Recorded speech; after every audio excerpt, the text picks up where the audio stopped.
Hey guys, what's going on? I'm Rob, this is Pixel Lab, welcome back to the channel.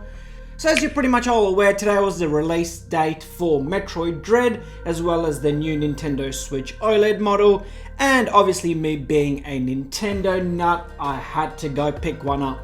First things first, I do have to admit I was a little bit hesitant about getting the new Switch OLED, as mainly I am a docked player, so I didn't really see the need for having a OLED screen, as very rarely do I play it handheld.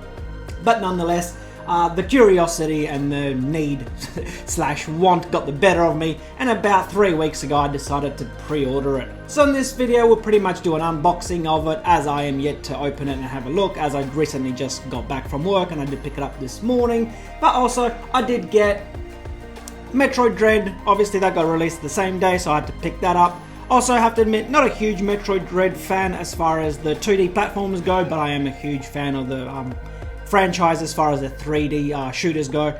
I really do like the 3D ones, and I am very much looking forward to Metroid Prime 3 when it eventually comes out. And also, with that came out the double Amiibo pack with Samus and the Emmy. Probably won't open these and use them unless I can encounter more in the wild. Then I'll get another pack and probably use them in the game. But I did get those for the collection, and they do look quite cool. I'm very pleased with how they look. Samus looks quite cool as well with her kind of red, blue and white suit, and the Emmy does look quite menacing as well. And it's quite large to boot, so that will look cool on display. But we're all here for one thing and one thing only, and that is to have a quick squiz at this bad boy.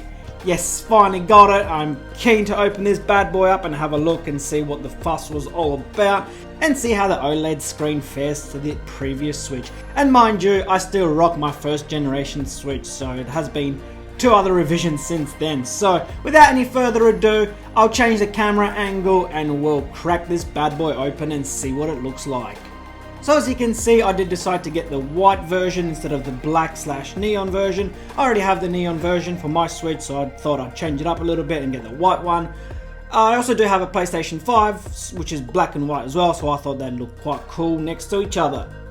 And now, flipping the box around, we do get a bit of a sort of overlook of it. As far as the new and improved kickstand goes, we'll definitely take a closer look at that, as I'm pretty sure no one was very happy with the previous kickstand, and it was very floppy and, you know, didn't really support the Switch itself.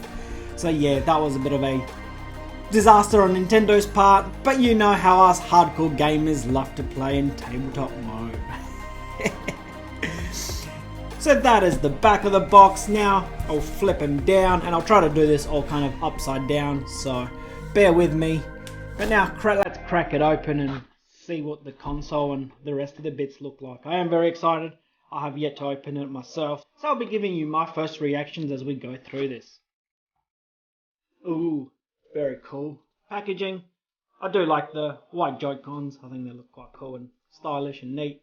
I kind of think that whole black and white theme is just to sort of appeal more expensive, appeal to the, you know, the higher end market, even though I don't think the Switch internally has changed except for the screen. So I think it's just to give that impression of it being a high-end model, to justify that extra whatever $50-60 that it ends up costing. So let's put that aside. We'll have a look at the console and the Joy-Cons last. But what else we get in the box? We do have the power cable, which is quite nice. And we do get an HDMI cable, where I have heard that the new HDMI cable is a lot floppier and flimsier. So let's have a look. Ah yes, it is. It's way more malleable than the previous one. This one, you know, you can sort of bend it a lot more, kind of tighter loops if you need to feed it through something, you know, small and, you know, around other objects, rather than, I know the previous one that I have just kind of, when you feed it, just sort of bends out and sticks out, because it doesn't bend very much and just moves everything out the way that I have standing next to my Switch. So that's quite a nice little feature, that the HDMI cable is a lot, you know, not very long, mind you, so that's probably something they should really consider. It's probably having something a little bit longer than that. But nonetheless, assuming, yeah, that's the Joy-Con grip. Looks quite cool too. I have noticed straight away that that is no longer printed. It is engraved, or laser etched if you want to say that. Probably a laser etched or something like that, or even molded like that, but it is actually yeah, engraved rather than just a print. So that's quite a nice little feature too. You do get the kind of Nintendo logo at the back as well. So that is that. And then obviously the mandatory kind of Joy-Con grip things that, well, I never use because I never play it in handheld or tabletop mode. I always just like to play my Switch. Well, majority of the time I play my Switch docked with a Pro controller, so I don't really have much use for that kind of stuff. And now, have a quick squiz at the dock itself. I do know that the dock has changed dramatically as well, so we'll have a look. Let me just get that out the way so we've got a bit more room.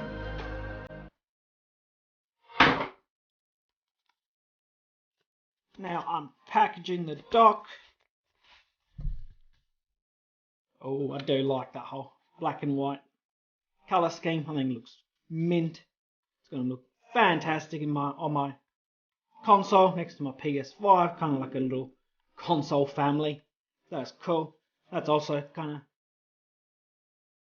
etched as well. Nice kind of embossed thingy. And the back of it has this kind of nice little cutout here where you can feed your cables through it. And I do know that this now, however, with the previous one, it just flops down. This one comes off in one piece. So if you wanted to, you could kind of not have it sitting like that if you have any cables sticking out or whatnot.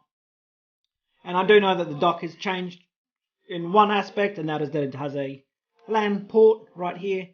So I'm guessing Nintendo might probably be thinking doing a lot more cloud-based games in the near future, which I am actually dreading a lot because I do love physical copies of games. So that's probably not one thing I'm looking forward to in the near future, is all being kind of digital and all that kind of stuff. But yeah, you do have a LAN cable, which I think is just a future-proof for Nintendo, and as far as going into that kind of cloud gaming realm.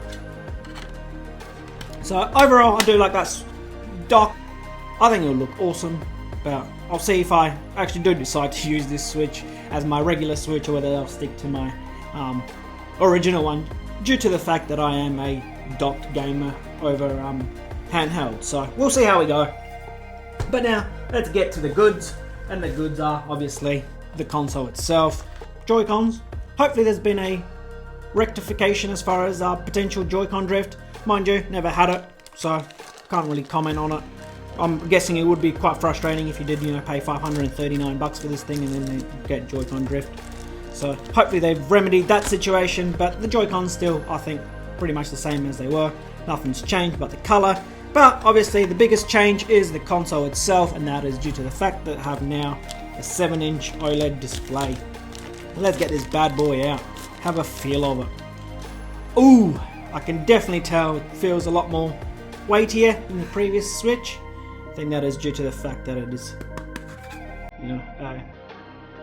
more high-end, screen, and probably weighs a lot more than the LCD screen did. But overall, it does feel a lot more kind of upper level, kind of classier, high-end kind of console.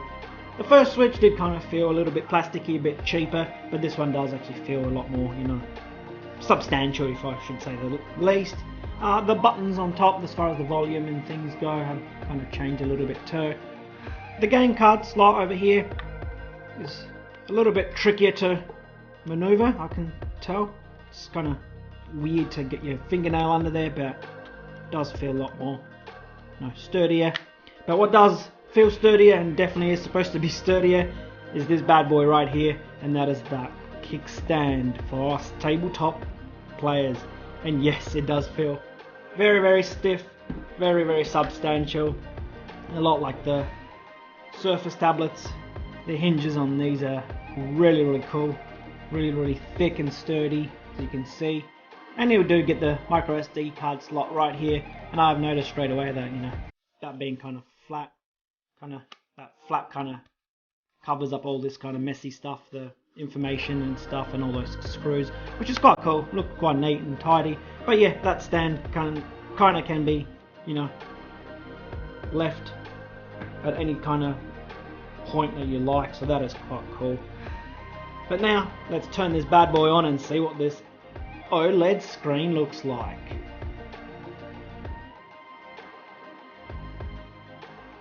And I gotta put my Joy-Cons in, so bear with me while I do that real quick. And first things first, I can definitely notice that that screen is a lot more crisper, more vibrant, definitely more vibrant, and those blacks really pop. My camera does look a little bit funny, as you can see it's got a lot of rainbowing. That is due to the fact that I am using an ND filter, and that's probably why it looks a lot funnier than it should. Yeah, it does look very rainbowy, but yeah, that is not what I'm seeing here. I don't want to remove my ND filter because the glare will absolutely kill it, so they'll probably ruin the video. So yeah, unfortunately that's what you're going to see on here, but I can definitely tell you those blacks are fantastic. The whites pop, and that 7-inch screen does, you know, it's only a few centimeters bigger than the previous one. Kind of makes a huge difference as far as seeing it, so yeah, that is that. Let me just do a quick initial setup and we'll see the menu.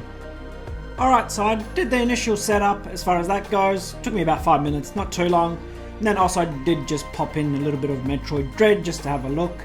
And I also did remove my ND filter so you could probably see the image a lot better and not as green or rainbowy as it was, just for the sake. But first things first that I did notice as soon as the game booted up is the sound. The new and improved speakers are a lot louder. There seems to be a lot more low end, you know, a lot more bass here. So whatever they've done to it certainly does work. And here's just kind of a little demo.